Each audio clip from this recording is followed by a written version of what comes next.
Hi, everybody. Welcome back to Dave's Top 3,000 Songs of the Rock Era. Today I'm up to song number 2513, and that one is Good Timin' by Jimmy Jones.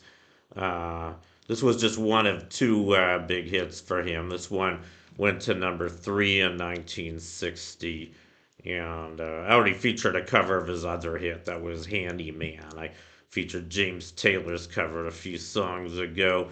Jimmy Jones' original version is coming up a little bit later on my list, so stay tuned for that one. But anyway, what can I say about this song, Good Timin'? Well, here's a picture of Jimmy Jones, by the way. I'm going to get to him in a minute, but let me talk about this song first. It's an interesting song. It's one of those kind of early 60s sort of doo-wop falsetto songs. He has a very high pitched falsetto voice. I can't sing as high as him. If I could, I think I'd do this one at karaoke because it's a pretty catchy song.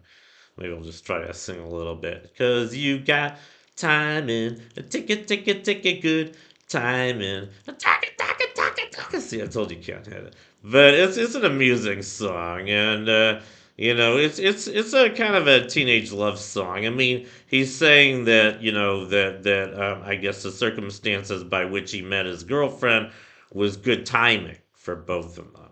That I guess it was just the right circumstances that brought them together. And I know the feeling because a lot of times it seems that way when you fall in love with someone. It was a little like that for me with my last girlfriend. Actually, we just met at a karaoke bar. I wasn't thinking I was gonna, come up with a girlfriend, but I did. I don't think she was thinking that either. We both said that it was serendipity, which I guess you could also call good timing if you want.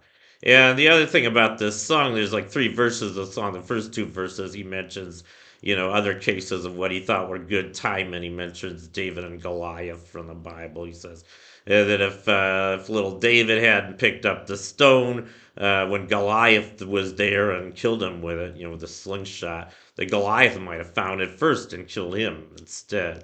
So that was certainly good timing for David, who later became king of Israel about 2,500 years ago. I don't know if the story about Goliath is true. But anyway, and then the other example he gives is Queen Isabella, hawking her jewels in 1492 to fund Christopher Columbus's voyage to the New World. And I guess what he's saying is if she hadn't done that, Columbus probably wouldn't have been able to sail to the New World. Someone else would have had to do it later. So I guess that was another case of good time and pretty good examples, I'd say. And I don't know what your philosophy is, but I'd say a lot of things in life are good time. But I think if it hadn't happened that way, it probably would have happened another way. I don't put too much credence to details of how things happen. They just happen. You can call it good time, and you can call it serendipity. You can even call it fate if you want. But anyway, that kind of summarizes the song "Good Time."